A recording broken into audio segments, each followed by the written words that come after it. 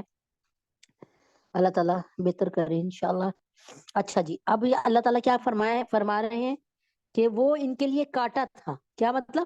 اس وقت یعنی یہ اس جماعت کو چھوڑ کے, یعنی ابو جہل کی ابو سفیان کی جماعت تجارتی قافلے کو چھوڑ کر ان سے لڑنا, یعنی ابو جہل کے ساتھ اور اس کی فورس کے ساتھ لڑنا, جبکہ وہ ہزار سے بھی اوپر تھے.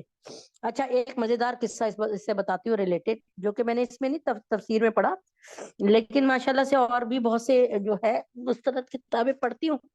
اس میں یہ تھا کہ نبی اکرم صلی اللہ علیہ وسلم چاہ رہے تھے کہ یہ پتہ چل جائے کہ دشمن کی تعداد کتنی ہے. میں نے پہلے بھی شاید بیان کیا تھا, تو آپ نے سوچا کہ یہ کس سے کیسے پتہ چلے, تو آپ نے گھاگ لگا کے نا ایک آدمی کو نا ان کے پکڑا, کیا کہتے ہیں, دشمنوں کے, تو اس کو پکڑ لیا. تو اللہ کے نبی نے پوچھا کہ یہ بتاؤ کہ تم لوگ کتنے ہو.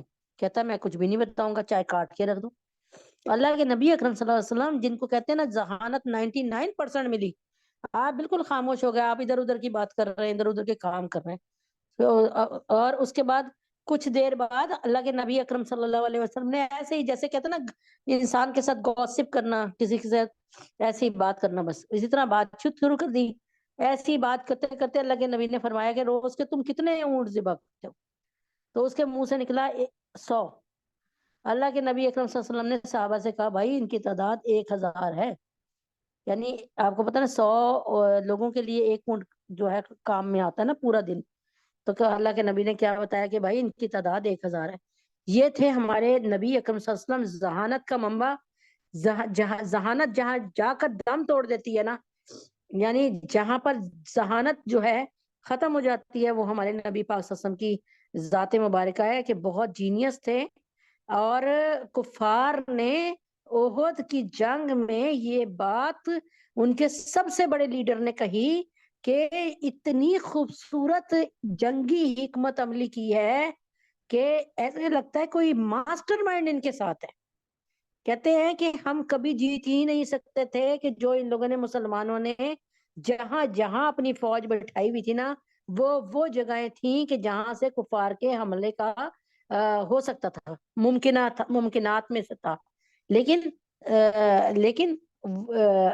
کیا کہتے ہیں, لیکن اور یہ ساتھ کہا کہ یہ منصوبہ بہت جینیس بندے نے بنایا ہے, اور ایسے خوبصورت حکمت عملی ہم نے ایسی حکمت عملی کبھی نہیں دیکھی. ہم نے اس سے پہلے ہی ایسی حکمت عملی, جنگی حکمت عملی کبھی نہیں دیکھی. تو چنانچہ وہی بات ہے نا کہ ایک جگہ پر ایک درے پر کہا تھا, ایک گھاٹی پہ کہا تھا, ایک پہاڑ پہ کہا تھا کہ اس کو نہ چھوڑنا, چاہے تم دیکھو کہ پرندے ہمیں خود نوچ کھا رہے ہیں, اور یا یہ دیکھو کہ ہمارا کیا کہتے ہیں وہ مطلب ہم مال غنیمت لوٹ رہے ہیں, چاہے کچھ بھی مطلب یہ ہو.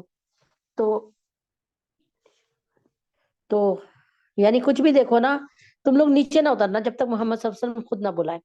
لیکن یہ ہوا کہ بیچ میں یہ ہوا کہ وہ سمجھے کہ دیکھا انہوں نے کہ یعنی صحابہ تو مال غنیمت لوٹ رہے ہیں, تو انہوں نے سوچا ہم بھی پیچھے, ہم کیوں نہ پیچھے رہ جائیں, ہم بھی اتر جاتے ہیں. تو وہ جو 40 یا 50, کہیں 40 لکھا کہیں 50, وہ جو درے پہ چھوڑ کے آئے تھے نا, ان میں سے 32 لوگ تقریباً, یعنی 12 لوگ رہ گئے, باقی سارے اتر گئے.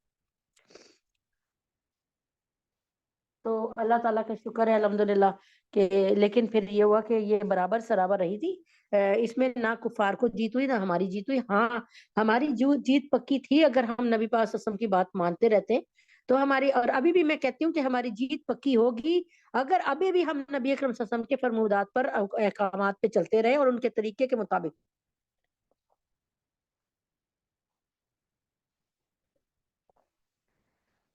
تو امید ہے کہ آپ کو بات ساری سمجھ آ گئی ہوگی. تو اب یہ اس کا یعنی نبی پاک اللہ تعالیٰ فرما رہے ہیں کہ تم سارے کے سارے یہ چاہتے تھے کہ تم سارے کے سارے یہ چاہتے تھے کہ ہم لڑائی نہ کریں, بلکہ لڑائی کی جگہ اس قافلے کو پکڑ لیں جو کفار کا لشکر آ رہا تھا. حضرت ابو سفیان لے کے، تو ہمیں اتنا کچھ مال بھی مل جاتا، اور ہمیں مال کے ساتھ ہمیں اور بھی کچھ یعنی اتنے سارے قیدی بھی مل جاتے ہیں۔ لیکن اللہ تعالیٰ چاہ رہے تھے کہ اب ان کو کفار کو اللہ تعالیٰ کی طاقت دکھا دیں، مسلمانوں کی طاقت دکھا دیں، یوم الفرقان بنا دیں، تاکہ پتہ چل جائے کہ بھائی اصل طاقت تو اللہ کی ہے، اور اللہ تعالیٰ جسے چاہیں پاورفل بنا دے۔ اب آپ کے سامنے اس دور میں بھی دیکھ لیں کہ امریکہ کے پاس، اسرائیل کے پاس دنیا کے سب سے بہترین ہتھیار ہیں، لیکن الحمدللہ رب العالمین، ارادے جن کے پختہ ہوں، نظر جن کی خدا پر ہو، تلاطم خیز موجوں سے وہ گھبرایا نہیں کرتے۔ ہاں جی، پھر آگے بتلایا جاتا ہے کہ وہ وقت یاد کرنے کے قابل ہے جب اللہ تم سے وعدہ کر رہا تھا 2 جماعتوں میں سے ایک کے لیے وہ تمہارے ہاتھ آ جائے گی، اور تم یہ چاہ رہے تھے کہ غیر مسلح یعنی تجارتی قافلے تمہارے ہاتھ آ جائیں، یعنی تم یہ چاہ رہے تھے، اور تم بغیر لڑے دشمن کو مالی ذک پہنچاؤ یعنی تکلیف پہنچاؤ۔ لیکن اللہ عالم الغیب یہ فیصلہ فرما رہے تھے کہ تمہارا مسلح لشکر سے مقابلہ اور کافروں کو شکست ہو، یعنی اللہ تعالیٰ چاہ رہے تھے کہ وہ جو مسلح لشکر آئے نا، تیاری کر کے ان سے لڑو، جبکہ تمہاری کوئی تیاری ہے ہی نہیں۔ تم تو نکلے ہو ایک تجارتی قافلہ لوٹنے کو، تم تو بمشکل 60 لوگوں سے نپٹنے کے لیے، اور وہ بھی کوئی جنگی اس سے سامان سے لیس نہیں تھے، وہ تو تجارتی قافلہ تھا۔ لیکن اللہ تعالیٰ چاہ رہے تھے کہ اللہ تعالیٰ کچھ اور سوچے بیٹھے تھے، تو اللہ کے حکم سے حق کا حق ہونا دنیا پہ ظاہر ہو جائے، اور باطل مٹ جائے، اور کافروں کو ایسی شکست ہو کہ ان کی جڑ کٹ جائے۔ کیا مطلب؟ دابر الکافرین، اور کاٹ دے اللہ جڑ کافروں کی، یعنی جڑ کو کاٹنے سے درخت نیچے آ جاتا ہے، بنیادوں کو ٹچ کرنے سے بلڈنگیں نیچے آ جاتی ہیں۔ اللہ تعالیٰ ان کی بنیاد ختم کرنا چاہ رہے تھے۔ چنانچہ مورخین کا اس پر اتفاق ہے کہ جنگ بدر ایک فیصلہ کن جنگ تھی، یوم الفرقان، تمام مشرکین مکہ کی قسمت کا پانسا اسی جنگ نے ہمیشہ کے لیے پلٹ دیا۔ اب یہاں پر ایک بڑی مزے کی بات ہے کہ نبی اکرم صلی اللہ علیہ وسلم کو جو خواب دکھایا، یا مسلمانوں کو جو خواب دکھایا، نبی پاک صلی اللہ علیہ وسلم کو جو خواب دکھایا، اس میں کفار تھوڑے سے تھے، ٹھیک ہے نا؟ تو یا ایسے بھی دکھایا نا سامنے، اب جو اللہ دکھائیں گے وہی ہم دیکھیں گے نا، تو اس میں کفار تھوڑے تھے، مسلمانوں کو جو کفار دکھائے گئے وہ کم تھے، تاکہ مسلمان سوچیں کہ اتنے کم جماعتیں اس سے لڑ لیتے ہیں، ٹھیک ہے نا، ان کو اتنے سے تو ہے، ان کو مار کے بھگا دیں گے، مار دیں گے۔ دراصل اور کفار کو مسلمان تو ویسے ہی کم تھے، اور مسلمانوں کو کفار کو مسلمان بھی کم کر کے دکھائے کہ بھئی یہ تو تم جاؤ گے تو ان سے لڑ لو گے، یہ تو مٹھی بھر مسلمان ہیں، ان کو تم ختم کر دو گے، ٹھیک ہے۔ اللہ تعالیٰ چاہ رہے تھے کہ ان کو لڑوا دیا جائے، تاکہ پتہ چل جائے کہ حق کون سی جماعت ہے اور اللہ کی مدد کس کے ساتھ ہے۔ اور سیکنڈلی یہ تھے کہ جو ان 1000 میں سے بہت سے لوگ ایسے تھے جو نبی اکرم صلی اللہ علیہ وسلم کے عاشق تھے، جو نبی پاک صلی اللہ علیہ وسلم کو اور مسلمانوں کو اچھا سمجھتے تھے، جن کو پتا ہے کسی کا بھائی کافر تھا تو کسی کا بھائی مسلمان تھا، کسی کا بیٹا کافر تھا تو کسی کا باپ مسلمان تھا، تو لیکن وہ لوگ نا مذہب اسلام سے چڑھتے نہیں تھے، مذہب اسلام کو برا نہیں سمجھتے تھے، نہ مسلمانوں کو برا سمجھتے تھے، لیکن اب وہ اپنے سردار کی وجہ سے آ رہے ہیں ساتھ، لیکن ان کے دل لڑائی کی طرف مائل نہیں ہے، یعنی کافی تعداد اس میں سے وہ بھی تھی جو لڑائی کی طرف لڑنا نہیں چاہ رہی تھی، لیکن اب اس زمانے میں نا اپنے سردار کی بات بہت مانی جاتی تھی، اپنے سردار کی بات مانتے ہوئے آ گئے تھے۔ تو اس بات کو بھی رکھیں کہ اللہ کے نبی کو کا خواب سچا ہے، جو اللہ نے دکھایا کہ یہ تھوڑی سی جماعت ہے، یعنی اس میں سے اکثر لوگ نا لڑنا ہی نہیں چاہتے، وہ ان کو پتا ہے کہ ہمارے رشتے دار بہت اچھے ہیں، صرف ایک اسلام کو بدلنے پر انہیں مارنا نہیں چاہیے، ٹھیک ہے نا۔ یہاں دراصل یہ تنبیہ کرنی مقصود ہے کہ احکام الہی میں چوں چرا نہ کرنا چاہیے، یعنی اللہ تعالیٰ صحابہ کو بتا رہے ہیں اور ہمیں بھی کہ جب میرا حکم آ گیا تو اب اس میں تاخیر مت کرو، اب اس میں یہ نہ کرو یہ تو بڑا، جیسے میں کہوں پردے کا حکم تو بڑا سخت ہے جی، اپنے جیٹ کے سامنے نہ آؤ، اپنے دیور کے سامنے نہ آؤ، اپنے چچا زاد، پھوپھی زاد، خالہ زاد، مامو زاد بھائی کے سامنے نہ آؤ، یا اپنے بہنوئی کے سامنے نہ آؤ، یا آؤ تو بالکل پردے میں آؤ، بڑا مشکل کام ہے یار، یہ کیسے ہو سکتا ہے؟ تو اللہ تبارک تعالیٰ فرماتے ہیں کہ جس نے مجھ سے محبت کر لی، جس نے میری غلامی کا اقرار کر لیا، تو اب اس کو چون چرا کرنے کی ضرورت نہیں ہے. اب آپ کا نوکر ہے جس کو آپ 10,000 20,000 دیتے ہیں, آپ اسے کہیں ذرا ایک روٹی پکا دو, وہ ایسے ایسے کرے یا منہ بنائے. اب آپ کا دل کرے گا نا ایک کو چپاڑ مارو, ایک اس کو تھپڑ مارو کہ اتنے پیسے دیتی ہوں اور ایک روٹی بنانے کو کہہ رہی تو اس کو موت پڑی ہوئی ہے. ہم بھی دائرہ اسلام میں کلمہ پڑھ کے داخل ہوئے تو ہم نے اللہ کی غلامی کا اقرار کر لیا. ہم کون ہیں؟ ہم نوکر ہیں, اللہ ہمارے آقا ہیں اور مالک ہے. اچھا, ہر حکم کی مصلحت اور حکمت اللہ تعالیٰ خوب جانتے ہیں, اس لیے تعمیل حکم میں پس و پیش مناسب نہیں ہے. یعنی جو حکم تمہیں دیا جا رہا ہے اس کو تم اپنی ذات پہ بھاری نہ سمجھو. اللہ تعالیٰ کو پتا کہ یہ حکم تمہارے لیے کتنا اچھا ہے. جیسے آپ اپنے بچے کو کونین کی گولی کھلا رہی ہوتی ہیں, پتہ نہیں کونین کی گولی ہوتی ہے کہ نہیں, اب کڑوی کڑوی کوئی گولی کھلا رہی ہوتی ہے تو بچہ سمجھ رہا ہوتا ہے کہ آپ دشمن ہو گئے اس کے, لیکن آپ چاہ رہے ہوتے ہیں کہ بچہ ٹھیک ہو جائے. صحیح ہے, یہ گولی کھائے, یہ دوائی کھائے اور ٹھیک ہو جائے. تو آپ کیا بچے کے دشمن ہیں؟ نہیں, آپ بچے کی دوست ہیں. یہاں یہ بات بھی ثابت ہوتی ہے کہ ظاہری ساز و سامان اور اسباب کامیابی کی ضروری شرائط میں سے نہیں ہے. مؤثر حقیقی اللہ تعالیٰ کی ذات ہے, البتہ ثابت قدم رہنا چاہیے اور نیت اپنی صحیح رکھیے اور حق کی حمایت کیجیے, یہ لازم ہے. اگر آدمی ثابت قدم اور راسخ العقیدہ یعنی عقیدے کو صحیح رکھتا ہے تو اللہ تعالیٰ حق کو غالب اور باطل کو مغلوب ضرور فرماتے ہیں. آج نہیں تو کل, یہ آپ یقین کریں, میں آپ کو سچ بتا رہی ہوں, یہ اپنے میرے ساتھ بھی ہوا. جب پردے کا ارادہ کیا شرعی پردے کا تو ایسی ایسی باتیں سنی کہ دل کرتا تھا پردہ چھوڑ دوں.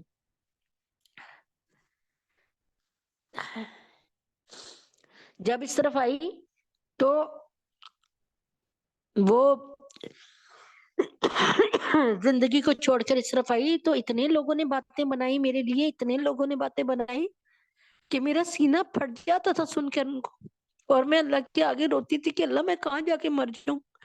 لیکن بس پھر اللہ پاک نے تھوڑے دنوں کے بعد ایسا سنبھالا الحمدللہ رب العالمین کہ اس قابل نہیں ہوں کہ یہ کام کروں, لیکن میرے جیسا ناقص العقل ناقص الفہم جسے کچھ آتا ہی نہیں ہے, آج وہ اللہ کے دین کی طرف لوگوں کو بلا رہا ہے. یا اللہ ہم کو ایمان اور اسلام پر ثابت قدم رکھیے اور ہر حال میں ہم کو حق کی حمایت کرنے والا بنا دیجئے. یا اللہ اس وقت بھی روئے زمین پہ جہاں جہاں کفار اور اہل اسلام میں مقابلہ اور جنگ ہے, جیسے فلسطین میں, کشمیر میں, سوڈان میں, یا اللہ پاک ادلب میں, مصر میں, شام میں, سیریا میں, یا اللہ پاک انڈیا میں, مشرقی ترکستان اور چائنا میں, یا اللہ جو مقابلہ اور جنگ ہے, یا اللہ اہل اسلام کی تائید فرما دیجئے, آمین. ان کو فتح نصرت عطا فرمائیے, آمین. جیسے آپ نے بدر میں مسلمان صحابہ کو مسلمانوں کو فتح عطا فرمائی, فتح مبین عطا فرمائی اور باطل کو مغلوب اور ذلیل فرمایا, آمین. وآخر دعوانا ان الحمدللہ رب العالمین. ارادے جن کے پختہ ہو, نظر جن کی خدا پر ہو, اختلاطم خیز موجوں سے وہ گھبرایا نہیں کرتے. یہ بات کسی کو معلوم نہیں, مومن کاری نظر آتا ہے, حقیقت میں ہے قرآن. ہر لہجہ ہے مومن کی نئی شان نئی آن.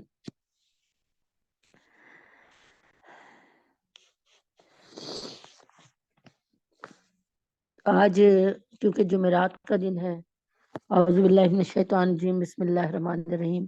موت کی تیاری, کل نفس ذائقۃ الموت. ہر جی نے, ہر جان نے, ہر ایک نے, ہر ایک نے, ہر جی نے, ہر جان نے موت کا مزہ چکھنا ہی چکھنا ہے. جو آیا ہے وہ جائے گا ضرور, جو آیا ہے وہ جائے گا ضرور. آج تک نہ کوئی بیٹھا رہا ہے اور نہ بیٹھا رہے گا. جو اس دنیا میں آیا ہے جاندار, جو جاندار اس دنیا میں آیا ہے اس کو جانا ضرور ہے. آج نہیں تو کل اور کل نہیں تو پرسوں, تو جانا ضرور ہے. یہ نہیں ہو سکتا کہ جو شخص دنیا میں آئے وہ کہے کہ اب میں نے یہاں سے جانا نہیں ہے. آج تک یہ قانون ایسا نہیں. اگر دنیا میں رہنے کا اختیار کسی کو ہوتا تو وہ انبیاء کو ہوتا, لیکن میرے لحاظ سے 1 لاکھ, آپ کے لحاظ سے 1,24,000, کیونکہ لوگ اکثر 1,24,000 کہتے ہیں. بار بار کہتی ہوں کہ بائبل عقائد میں 1,00,000 انبیاء کا ذکر ہے. تو 1,00,000 یا 1,24,000 انبیاء کبھی نہ دنیا سے جاتے اور دنیا ہی میں رہتے، اور آج بھی ہم اپنے نبی پاک صلی اللہ علیہ وسلم کے ہاتھ پہ کلمہ پڑھ رہے ہوتے ہیں. لیکن موت ایک ایسا کڑوا سچ ہے جس کو، یعنی ایسا کڑوا سچ ہے کہ جس کو ہر شخص کو پینا پڑتا ہے. بہرحال موت سے کسی کو فرار نہیں ہے، کیونکہ آج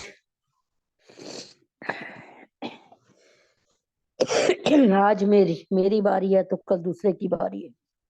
میری پیاری بہنوں، ایک وقت آئے گا موت لانے والے فرشتے کو بھی موت آ جائے گی. حضرت محمد بن کعب کرزی رحم اللہ فرماتے ہیں کہ سب سے آخر میں ملک الموت پر موت آئے گی. اللہ تعالیٰ اسے حکم دیں گے، اے ملک الموت تو مر جا. تو اس وقت کے بعد وہ ایک ایسی چیخ مارے گا کہ اگر اسے سب آسمانوں اور زمین والے سن لیں تو گھبراہٹ سے مر جائیں. اس کے بعد اس پر موت واقع ہو جائے گی. حضرت زید نمیری رحم اللہ بھی فرماتے ہیں کہ باقی مخلوقات سے زیادہ ملک الموت پر موت سخت ہوگی. انسان کو دھن و دولت کمانے کا فکر رہتا ہے، موت کو بالکل ہی بھول جاتا ہے. کاروباری حضرات اپنا حساب کتاب ٹھیک ٹھاک رکھتے ہیں، جو دینا ہوتا ہے وہ وقت پہ دیتے ہیں اور جو لینا ہوتا ہے وہ بھی وقت پہ لیتے ہیں. یہی کام ملک الموت کرتے ہیں. اذا جاء اجلهم فلا یستاخرون ساعة ولا یستقدمون. جب ان کا وقت پورا ہو جائے تو ہو جائے گا، ایک گھڑی نہ آگے ہوں گے نہ ایک گھڑی پیچھے ہوں گے. سیٹھ جی کو فکر تھی ایک ایک کو 10 کیجئے، سیٹھ جی کو فکر تھی ایک ایک کو 10 کیجئے، آیا ملک الموت بولا جان واپس کیجئے. فیل الحکیمی لا یخلو عن الحکمہ. دانا کا کوئی بھی کام دانائی سے خالی نہیں ہوتا. اسی طرح موت اگرچہ غمناک معاملہ ہے مگر اس میں بھی حکمتیں ہیں. موت کے ذریعے جزا و سزا کا عمل جاری ہوتا ہے. اگر موت نہ ہوتی تو نیکوں کی ریاضت اور ان کے مجاہدوں کا اثر کیسے ملتا؟ یعنی ایک کلاس میں جب سلیبس آتا ہے تو ایک بچہ بہت اچھی طرح پڑھ رہا ہے، ایک کھول کے بھی نہیں دیکھ رہا، تو کیا اس کو محنت کرنے کا کوئی اجر نہ ملے گا؟ یہی والی بات ہمارے ساتھ بھی ہے. پھر ظالموں اور قاتلوں کو ان کے کیے کی سزا کیسی ملتی؟ موت نے سب کو آسان کر دیا. اگر موت نہ ہوتی تو زمین میں آباد کاری مسئلہ بن جاتی. آج 5 ارب آبادی پر دنیا نسل بندی کا شور مچاتی ہے. اگر 300 ارب ہو جاتے تو کیا بنتا؟ حدیث پاک میں ہے کہ یوم میثاق میں تمام انسانوں کو آدم علیہ السلام کی پوچھ سے نکالا گیا، مگر ان کی جسامت چونٹیوں کی مانند تھی. فرشتے ان کی تعداد پر حیران رہ گئے کہ یہ کہاں سمائیں گے. حالانکہ چونٹیوں جتنی ہیں لیکن اتنے سارے انسان ہیں، یہ کہاں سمائیں گے، کہاں رہیں گے؟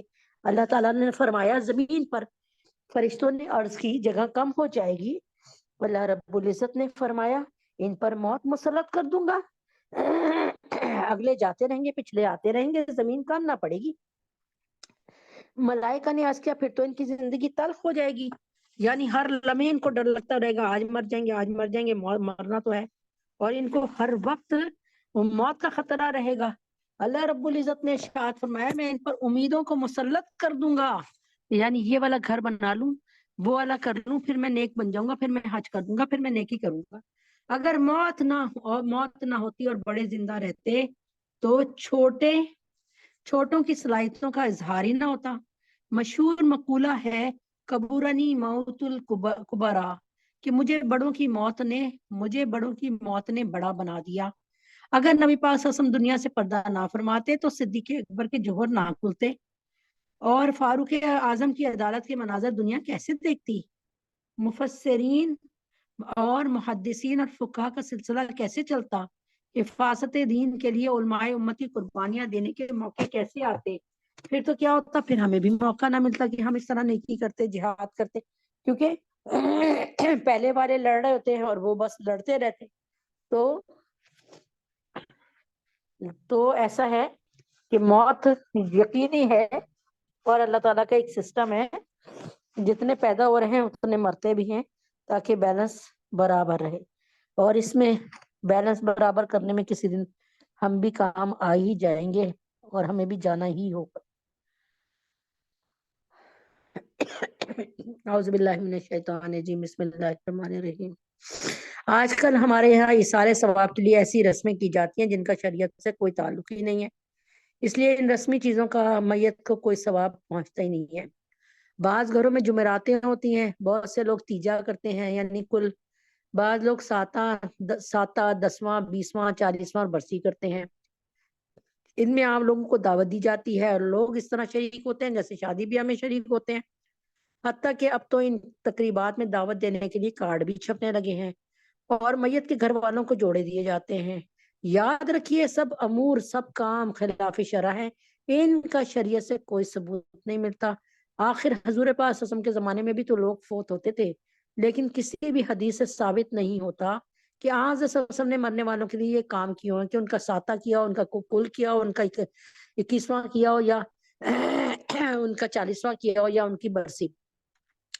نہ صحابہ نے ایسا کیا، نہ تابعین نے، نہ تبع تابعین سے یہ کام ثابت ہے، نہ فقہ نے ان کے متعلق کچھ لکھا ہے. اس لیے یہ بات طے ہے کہ تمام طریقے خود ساختہ بنائے ہوئے خود ہم نے، جنہیں ہم نے دین بنا دیا. ان طریقوں کی وجہ سے نوبت یہاں تک پہنچ گئی کہ لوگ ان کی ادائیگی کے لیے سودی قرضے لینے لگے. تو جنہوں نے یہ کتاب لکھی انہوں نے بھی یہی کہا کہ میں نے بھی ایک ایسے شخص کو دیکھا جس نے بہن کے 40ویں کے لیے بھیک مانگتے ہوئے اس کو دیکھا. خدا کے لیے ان رسمی امور کو چھوڑ کر اخلاص کے ساتھ میت کو اس سال ثواب کیجیے تاکہ میت کو بھی کچھ فائدہ پہنچے اور آپ کو بھی اجر و ثواب ملے. تو نبی پاک صلی اللہ علیہ وسلم کا طریقہ ہمارے سامنے ہے. آپ جناب صلی اللہ علیہ وسلم کی وفات کے بعد کسی نے اگر کل منائے ہیں تو آپ بھی منائیے، اگر کسی نے تیجا کیا ہے تو آپ بھی کیجیے، اگر کسی نے ساتہ کیا ہے تو آپ بھی کیجیے، کسی نے 21واں کیا ہے تو آپ بھی کیجیے، کسی نے نبی پاک صلی اللہ علیہ وسلم کے بعد 12 ربیع الاول کو کیک کاٹا ہے تو آپ بھی کاٹیے، کسی نے سبیل لگائی ہے تو آپ بھی لگا لیجیے، دیگیں بٹوائی ہے تو آپ بھی بٹوا لیجیے، کسی نے چراغاں کیا ہے، کسی صحابہ نے کسی صحابی نے، صحابہ کی بات کر رہی ہے نبی پاک صلی اللہ علیہ وسلم کے دور کی، اگر ان سے یہ عمل ثابت ہوتا تو آپ بھی کر لیجیے. جبکہ جہاں مرضی سے جس مرضی حدیث سے جس مرضی کتاب کو دیکھ لیجیے، کہیں بھی آپ کو یہ چیز نہیں ملے گی. یہ چیز ہماری اپنی بنائی ہوئی ہے. جیسے آج کل ہم نے برائڈل شاور بنا لیا، اب پتہ نہیں کتنے دن پہلے اور اس پر کتنا پیسہ لگ جاتا ہے یہ آپ کو بھی پتا ہے. پھر ہم نے مائیوں بنا لیا، پھر ایک دفعہ نہیں مائیوں سے پہلے ہم قرآن خوانی کرا دیتے ہیں. اللہ اکبر، ہم نے گناہ کرنے ہیں بھائی، پہلے ہم قرآن پڑھ لیں، ہم نے گناہ کرنے اور اس کے بعد اللہ اکبر کبیرہ. اللہ ہمیں بس ہدایت دے، ہدایت کی بہت کمی ہے. اور پھر کیا ہوتا ہے، شادیاں پھر اسی لیے ناکام ہو جاتی ہیں کہ اللہ تبارک تعالیٰ کے حکم سے ہم اللہ تعالیٰ کے قوانین توڑ رہے ہوتے ہیں. اب کسی کے یہاں بچہ نہیں ہو رہا، کسی کا گھر نہیں بس رہا، کسی کا میاں سخت ہے، کسی کا میاں کسی اور چکر میں ہے. بہرحال اللہ معاف کرے، کسی کو کوئی بیماری ایسی لگ جاتی ہے جب سے شادی ہوئی یہ بیماری نہیں ساتھ چھوڑ رہی. ارے بھائی اللہ کو راضی کر لیں اور اللہ تعالیٰ سے مانگے. اللهم صل على محمد وعلى ال محمد كما صليت على ابراهيم وعلى ال ابراهيم انك حميد مجيد. اللهم بارك على محمد وعلى ال محمد كما باركت على ابراهيم وعلى ال ابراهيم انك حميد مجيد. قل هو الله احد الله الصمد لم يلد ولم يولد ولم يكن له كفوا احد. قل هو الله احد الله الصمد لم يلد ولم يولد ولم يكن له كفوا احد. قل هو الله احد الله الصمد لم يلد ولم يولد ولم يكن له كفوا احد. یا اللہ، یا رحیم، یا کریم اللہ، محمد کو زندگی صحت تندرستی عطا فرما دیجئے. یا اللہ وہ 1-1.5 سال کا بچہ ہے، اس پہ رحم فرما دیجئے. یا اللہ محمد کو صحت کاملہ عاجلہ مستمرہ عطا فرما دیجئے.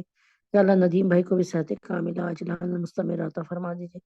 یا اللہ محمد پہ کرم کر دیجئے، اپنا کرم کر دیجئے، اپنا رحم کر دیجئے. آمین یا رب العالمین. یا اللہ جو تمام بے اولاد ہیں ان کو نیک نرین اولاد عطا فرما دیجئے. عائشہ، سونیہ، رقیہ، واجی، ڈاکٹر انم، اہلیہ محسن، ماریانہ، فیصل، یا اللہ سنبل، اہلیہ عمران، ان کو نیک نرینہ اولاد عطا فرما دیجئے. یا اللہ پاک ڈاکٹر ہمنہ کو اور اللہ پاک عائشہ کو، عبداللہ کو، فاطمہ کو اور جتنے لوگ یہاں بیٹھے ہیں ان کو، ان کے گھر والوں کو میرے اور میرے گھر والوں کو دنیا اور آخرت کے ہر امتحان میں 100% نمبروں سے کامیابی عطا فرمائیے۔ یا اللہ سحر عائشہ فریار ان کے تمام دکھ اور درد ختم فرمائیے، ان کے لیے بہترین سبیل اور راستہ نکالیے۔ یا اللہ احمد نعمان نواز محمد عمر کو بہترین روزگار عطا فرمائیے۔ یا اللہ اہلیہ اعظم شہناز اہلیہ عاشق مفتی ضیاء الدین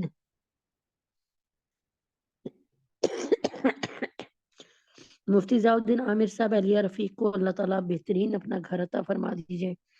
یا اللہ پاک تمام علماء حق علماء دین، مفتی تقی عثمانی، مفتی حسن صاحب کو، اور اللہ پیر ذوالفقار نقشبندی صاحب کو، حضرت جی کو، پیر مولانا فضل الرحمان اور فضل الرحیم صاحب کو، تمام علماء کرام، علماء ہند، علماء پاکستان کو یا اللہ پاک ہدایت زندگی صحت تندرستی عطا فرما دیجیے۔ یا اللہ پاک عمیر کو، ندیم بھائی کو، نازیہ اندلیب کو، طلحہ کو، اشفاق صاحب کو، حضرت جی کو، عبداللہ اہلیہ حسین کو، شازیہ عائشہ معظم نازیہ جہانگیرہ حمید حسن مومنہ عائشہ جنید حمزہ سنبل عنایت عادل نرگس باجی، ان سب کو ان کے گھر والوں کو صحت ایمان کے ساتھ صحت کاملہ عاجلہ مستمرہ عطا فرمائیے۔ یا اللہ امت محمد صلی اللہ علیہ وسلم کی ساری بیٹیوں اور بیٹوں کے لیے حفصہ فاطمہ جویریہ سدرہ سبحانہ حفصہ سجاد بن شفیفہ بنات سرور فخر عبد المتین سعدیہ نظام کے لیے، زینب منتہا کے لیے، ختیجہ شائستہ نمرہ کے لیے، مہتاب ندا مصباح عمر، ان سب کو کی شادی بہترین اور اچھی جگہ پہ جلد فرما دیجیے۔ اللہ پاک جو رشتے آئے ہوئے ہیں ان کو بہترین طریقے سے اللہ تعالیٰ، اگر وہ ہم سب کے حق میں بہتر ہیں تو اللہ پاک ان کو جو ہے آگے بڑھا دیجیے اپنے کرم سے، اپنے فضل سے، اور اگر نہیں صحیح لوگ تو اللہ پاک جہاں جو نیکی ہے، جہاں اللہ تبارک تعالیٰ خیر اور کامیابی ہے وہاں سے ملا دیجیے، رشتہ جوڑ دیجیے۔ یا اللہ ہم سب کے گناہوں کو معاف فرما دیجیے، خطاؤں کو درگزر فرما دیجیے۔ یا اللہ میری طبیعت تھوڑی خراب ہے، اس کو بھی رحم فرما دیجیے۔ یا اللہ ہم سب کے گناہوں کو معاف فرما دیجیے، ہم سب کی خطاؤں کو درگزر فرما دیجیے۔ یا اللہ پاک فلسطین کے مسلمانوں پر اپنا رحم کر دیجیے۔ یا اللہ فلسطین کی مسلمانوں پہ، حماس پہ اور اللہ پاک حوثیوں پہ اپنا رحم فرما دیجیے۔ یا اللہ فلسطین کے اور اللہ پاک سوڈان کے، اللہ پاک انڈیا کے، چائنا کے، مشرقی ترکستان کے، یا اللہ پاک ادلب کے، مصر کے، یا اللہ پاک شام کے تمام مسلمانوں کو پر اپنی رحم کر دے اور ان کو حقیقی مومن بنا دے، ان کی جان مال ایمان اور عزت آبرو کی حفاظت فرما دے۔ یا اللہ پاکستان کو اسلام کا قلعہ بنا دیجیے۔ یا اللہ پاک یہ تمام کے تمام خود غرض حکمرانوں سے جان چھڑا دیجیے۔ یا اللہ پاک کوئی ایک بھی اسلام کے حق میں نہیں ہے، کوئی ایک بھی اللہ تعالیٰ پاکستان کو اسلام کا قلعہ بنانا نہیں چاہتا۔ اللہ کوئی عمر ثانی عطا فرمائیے، ایسا لیڈر جو کسی کے سامنے نہ جھکے اور نہ بکے۔ اللہ ہم سب کے گناہوں کو معاف فرما دیجیے، پاکستان کو اسلام کا قلعہ بنا دیجیے، پاکستان سے اور تمام دنیا سے بے حیائی مہنگائی کو غارت کر دیجیے۔ یا اللہ یا اللہ یا اللہ پاکستان کو اسلامی اخلاقی معاشی اور معاشرتی اور سماجی ترقی عطا فرما دیجیے۔ دشمنان اسلام اور دشمنان پاکستان کو غارت فرما دیجیے۔ یہود ہنود نصارہ مجوسی صابی نیتن یاہو کو اور اس کے معاونین کو، اس کی معاشیت کو غارت کر دیجیے، غارت کر دیجیے، غارت کر دیجیے۔ وصلی اللہ تعالی علی خیر خلقہ محمد وعلی آلہ وصحبہ اجمعین برحمتک یا ارحم الراحمین۔ سبحان ربک رب العزت عما یصفون وسلام علی المرسلین والحمد للہ رب العالمین۔ یا اللہ رحمت کی بارش فرما دیجیے، اللہم صیبا نافعہ رحمت کی بارش فرما دیجیے۔ یا اللہ اللہم صیبا نافعہ رحمت کی بارش فرما دیجیے۔ یا اللہ پاک اپنے حبیب پاک صلی اللہ علیہ وسلم کے طفیل میں دورہ تفسیر قرآن کو اپنے حبیب کے طفیل میں بہت آسان فرمائیے اور اس کو قبول فرما لیجیے گا۔ یا اللہ پاک اپنے حبیب کے طفیل میں اس میں برکت عطا فرما دیجیے گا۔ یا اللہ پاک ہم سب پہ رحم فرما دیجیے۔ یا اللہ طیب رزقان اور نیک حکمران جتنے بھی ہیں ان کی ہر طرح سے حفاظت فرمائیے اور ان کو زندگی صحت تندرستی عطا فرمائیے۔ وصلی اللہ تعالی علی خیر خلقہ محمد وعلی آلہ وصحبہ اجمعین برحمتک یا ارحم الراحمین۔ سبحان ربک رب العزت عما یصفون وسلام علی المرسلین والحمد للہ رب العالمین۔ آمین۔ السلام علیکم ورحمۃ اللہ وبرکاتہ۔